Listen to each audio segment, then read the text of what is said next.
So my name is Tom Bushlack, and I am an assistant professor here at St. Thomas in the theology department of all places. But I teach theology and ethics, which will relate a little bit to what we'll talk about later in the presentation. But Bill and Bertie and I, over the past 2 years, have formed the Project for Mindfulness and Contemplation here at St. Thomas. And the website for that is actually on the back of your flyer. I think it's listed under Bertie's name. It's St. Thomas/PMC, Project for Mindfulness and Contemplation. So we formed ourselves as a group, and we've been interdisciplinary by nature, working with faculty and staff and with a lot of different disciplines.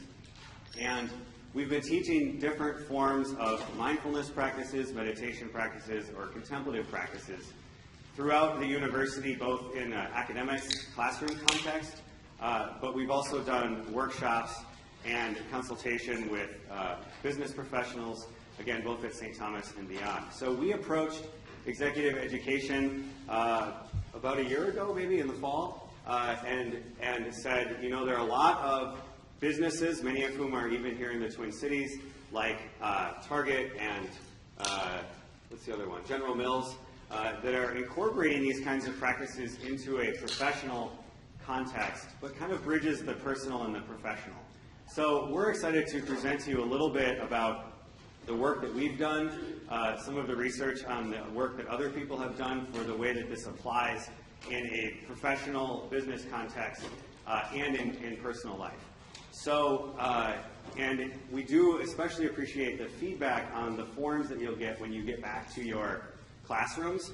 The questions are sort of designed to get real-life people out there in the professional world to say, what of what we're going to talk about sounds interesting to you that you would like to see more of in a longer type workshop that could potentially be offered through executive education. So your feedback is valuable for this as kind of almost a pilot, if I can call it that. So let me start by just defining some of the terms that we're going to talk about. We use the terms mindfulness and contemplation, and we talk about meditation. So I put up two.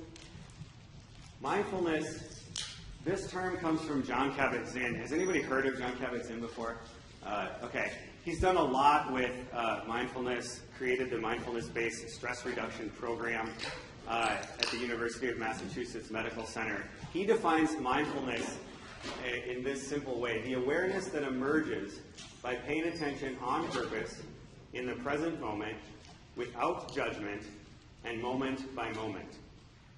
So it's a short and simple definition, but a lot to it, right? So it's a kind of a habit or a skill that one can develop of paying attention, and without judgment means that we learn to kind of turn off those immediate judgments or reactions that we have.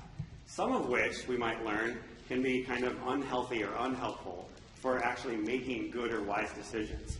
So we cultivate an ability to just be present to our experience without judgment and moment to moment, one moment, one breath at a time, which Bill will actually give us a little practice of that in a couple minutes. And then the term contemplation we use as well has a lot of different meanings depending on if you're coming at it from kind of a general idea of contemplation or more philosophical or religious approaches. But for our purposes, we can think of contemplation, or we also like to use the term contemplative practices, are any practices that are designed to quiet the habitual chatter and distraction of the mind in order to access a deeper or more inner core of creativity or wisdom. And it can have, again, application both personally and professionally.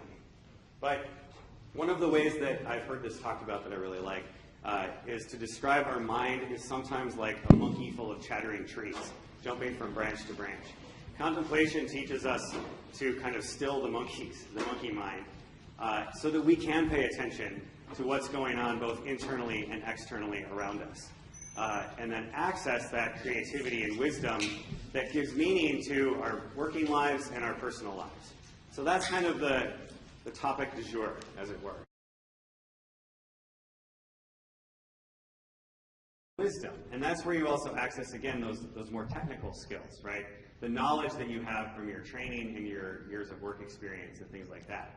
So it can be integrative and almost synergistic in that way. So some of the kind of work that I do and that we are interested in offering is how do we get a better handle on those things that tend to trigger us.